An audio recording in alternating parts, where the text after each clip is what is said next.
Namaskar, my name is Ashish Vidyarthi and I'm with a very special guest today. That special guest of mine is going away to university today, and we're chatting at the airport, and he's talking life and he's talking what he deals with. And I thought that the thoughts that he's sharing with me could be of value to each one of us. Here is Arth Vidyarthi, my son, and he's going back to his class, is his sophomore, fourth semester, and he's studying computer science. So Arth and I, we are chatting what happens when you are in a top institution and you're dealing with comparison. Right. Something I've seen around me and experienced at many points is this constant feeling of like comparing yourself to others around you, which is not just true for an academic institution. It's in many areas of life, I guess, workplace, etc. And something I've noticed that a lot of people have trouble with is finding like a way to accept themselves for who they are, for their skill level at any given point of time. And this is because they're always looking at themselves as not being at a certain skill level, but they will see it as either being better than someone else or being worse than someone else.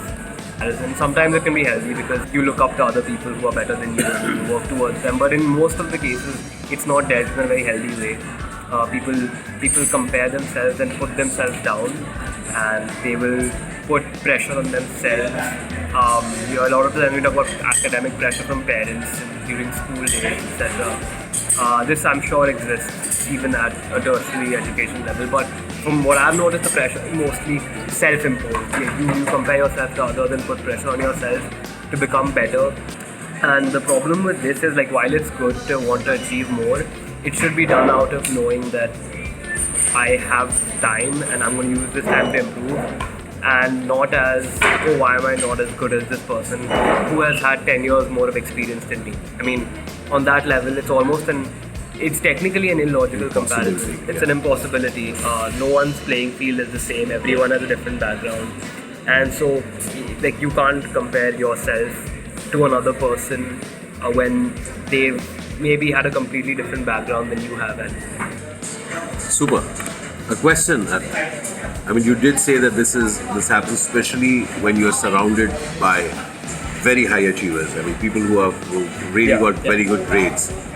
And this particular student and each one of you has scored well to reach wherever you have reached. And suddenly you're thrown with so many others who are so good. What happens at that point? So I think it goes much more beyond grades. Grades are one aspect of it. For a lot of people, they've always scored A's in high school.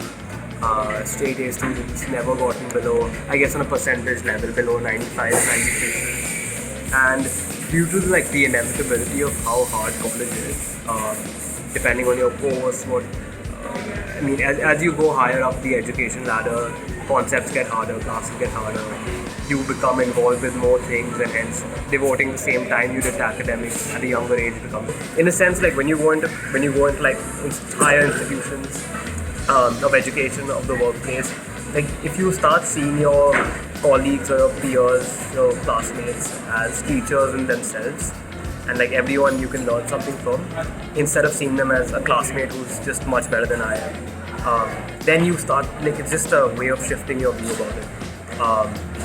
Like I said, it wouldn't make sense for you to feel bad because your teacher was much better than you at something. You'd just be like, oh, they're meant to be better, they're my teacher, I'm here to learn from them.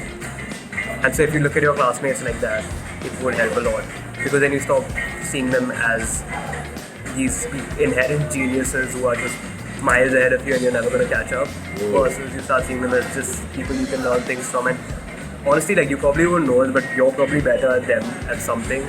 Maybe it doesn't come up in an everyday context, but for all you know, they could be learning something from you as well, and you'd never know because they don't know that you're learning anything from them. So, Superb. Wow.